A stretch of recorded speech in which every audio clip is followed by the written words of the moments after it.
going to show you how to take apart a Digitakt or a Digitone.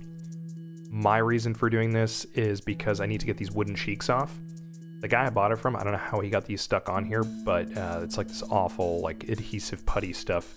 So my thought was like I could take all the electronics out, I could put it in some warm water, and then hopefully that would loosen it up and I could pull them off.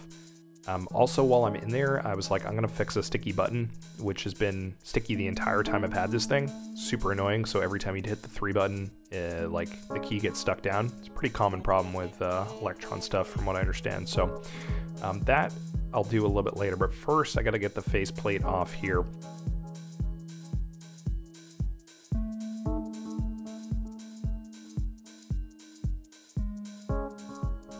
Once you get those front 6 screws off, you gotta then pop off the encoders. They pretty much just pull away, just gotta give them a little tug.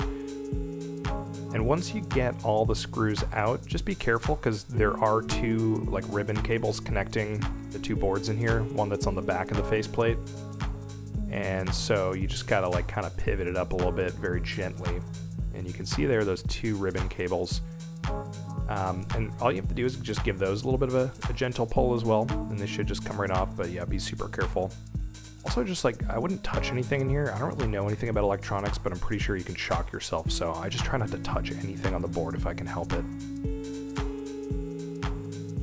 I do need to remove this one that's attached to the bottom of the case as well, since I'm going to submerge this whole thing to get the cheeks off.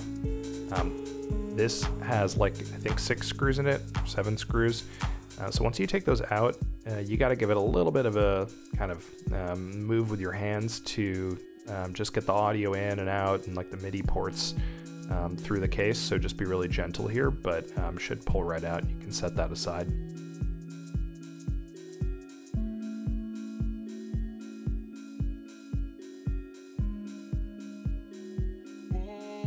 So now I've got an empty case, which is great.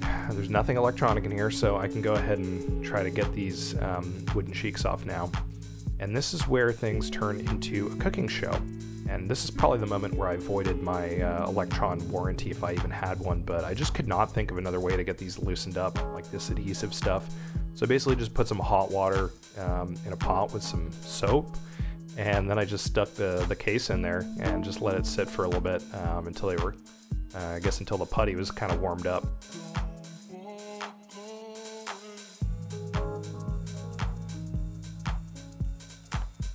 And then with some muscle and a butter knife, I finally got this thing off the side. I mean, it's crazy. I don't know what this stuff is, but it is like so hard to remove. It must have like dried on over the years as well. And I thought, you know, at this point, my battle was over, but it was really just beginning. Turns out that getting this off of the metal case was actually the worst part, and that took a lot of Goo Gone and a credit card in several days. But at least at this point, I got the wooden cheeks off. I won't show you the rest of the painful process, but after struggling at it for days, I finally got this gray stuff off. Look at that, awful. And then, with the clean case, we go ahead and reassemble this thing. And this is where I'll fix that sticky button as well. Like I've been meaning to do for a while. I'd like read you could do this, but I was a little hesitant. But I actually, a couple weeks ago, I ended up opening up my Digitone just to clean it because the thing was just grimy. So I got a little comfortable there and figured, yeah, sure, what the heck, I can probably do this. So this is the back of the faceplate, and I'm just not going to take this board off fully. You could if you want to clean the buttons. Again, I did that with my Digitone, but here I'm just kind of loosening the screws, and that way the faceplate itself will kind of slide around a little bit with respect to the keys. And then that allows me to stuff in a little piece of paper on the side of the key that is sticking. So that right-hand side of the 3 there, the Tom button was sticking. And so I just slid that in there, and that kind of slid the faceplate in relation to the keys, or vice versa. And so with that to the side and recentered, I then went and screwed this, tightened it up. And you'll see in a moment that then fixed my issue, which is great because that was bothering me for like literally years.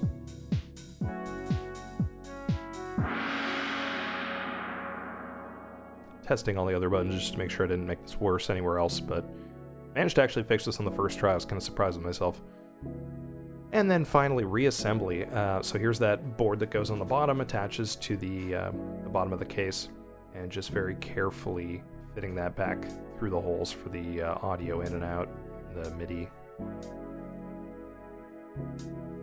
And then putting the screws back in. And just a note that I probably should have mentioned earlier, this isn't a screwdriver, this is an Allen wrench or a hex key. This is actually a bike tool that I'm using here, but you know, I assume if you've got a couple of these, you'll probably find one that fits. It's pretty small, but you can't use a normal screwdriver here. You do need one of these Allen wrenches.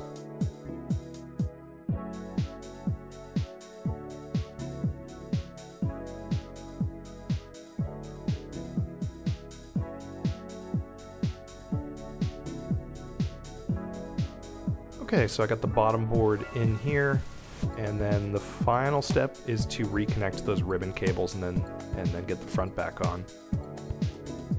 So I'm just kind of gently pushing into there.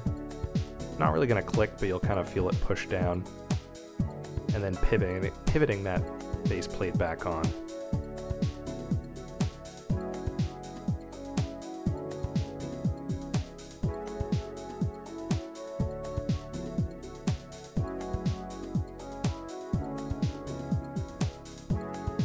I had to kind of redo some of these screws as I went through it because they weren't quite lining up.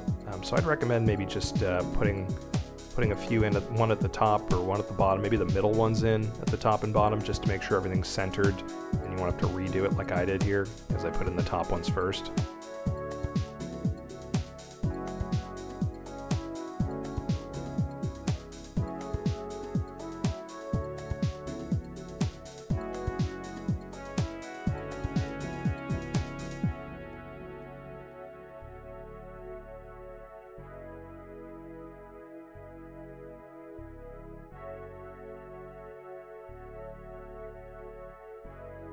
Alright.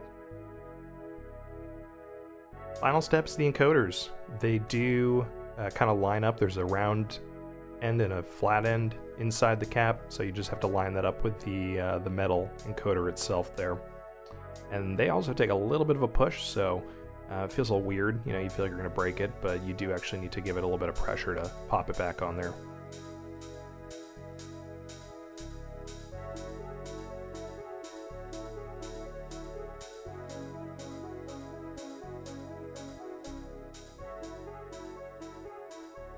Scariest part is probably powering it back on, just because I was afraid it might not, but everything looked good. What I can do now is I can actually mount this into a rack with my Digitone, which I just ordered off of Etsy.